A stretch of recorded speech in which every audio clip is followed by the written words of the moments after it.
The story of the destruction of Sodom and Gomorrah in Genesis 19 is not a story about the evils of homosexuality. And if you appeal to Genesis 19 to condemn homosexuals today, you're misusing the Bible to hurt people, and you need to stop. Hey everybody, I'm Dan McClellan. I'm a scholar of the Bible and religion, and a close reading of Genesis 19 makes clear that it has nothing to do with sexual attraction. It has nothing to do even with consensual same-sex intercourse. It is entirely about the men of Sodom threatening male outsiders with sexual assault as a means of subjugating, emasculating, and shaming them. And this is something that still goes on down to this very day in many different parts of the world, even in America. And you can see my video number McClellan 2380 for a modern day example of what one of the men of Sodom would sound like. Now, a lot of people will disagree with this, and the data just are not on their side. The story makes absolutely no sense as a condemnation of consensual same-sex intercourse, because you have multiple references on the part of God, on the part of angels, to a great outcry that has come up against the city. But this cannot have come from the inhabitants of the city, because none of them are spared. Only Lot and his family are spared. So the outcry cannot be from inhabitants of the city. It must be from people outside the city, and the outcry is about the inhospitality of the city. Additionally, if the concern is consensual male same-sex intercourse, there wouldn't even be an outcry, unless you say, well, it must be from the children or for the women. Again, none of them are spared. Every last inhabitant of the city was destroyed. The only people who were saved were Lot and his household.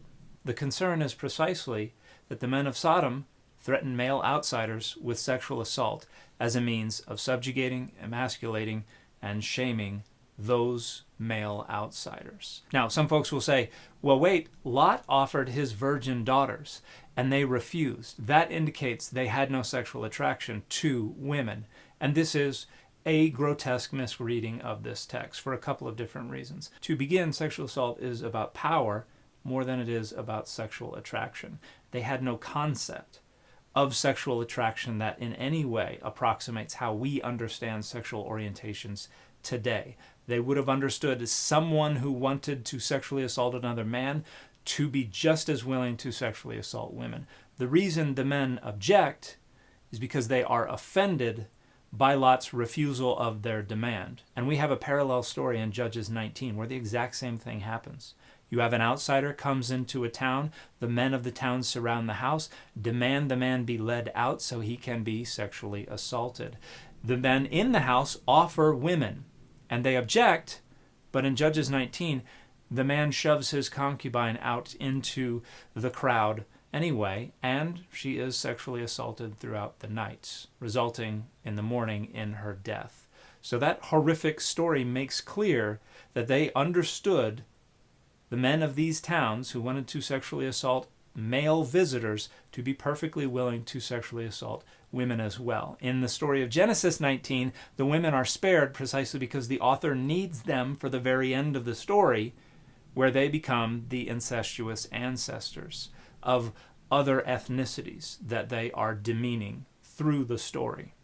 That's why the women are rejected by the men of Sodom in Genesis 19. It's not because they have no sexual attraction to women. That makes absolutely no sense of the understanding of human sexuality that they had in the ancient world. So again, the story is about inhospitality. And men threatening male outsiders with sexual assault was the most depraved, the most grotesque manifestation of inhospitality that they could think of. And we can even go look at places like Ezekiel 16:49, where Ezekiel says that the sin of Sodom was an overabundance of bread, prosperous ease. They did not strengthen the hand of the poor and the needy, and they did abominations. Now, a lot of people want to smuggle the idea of homosexuality into Ezekiel 16:49 by suggesting that abominations there must refer to consensual same-sex intercourse, but it doesn't.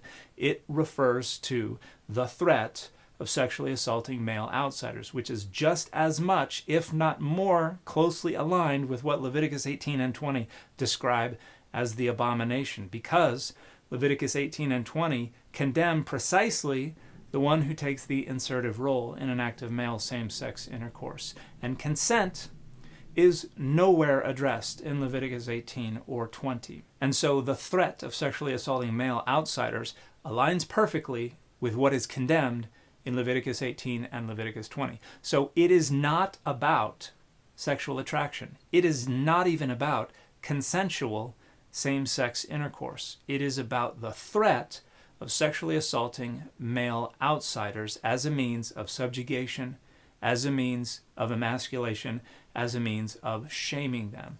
Again, something that still goes on today. When you misread and misuse these passages to condemn consensual same-sex intercourse today, and people who have a homosexual sexual orientation today, you are misusing the Bible to hurt people. And you need to grow the hell up, get over your petty and your juvenile bigotry, and become a contributing member of a society that is going to leave you behind if you insist on continuing to wallow in these hateful and these harmful dogmas. Grow the hell up. And the fit for this video is data over dogma.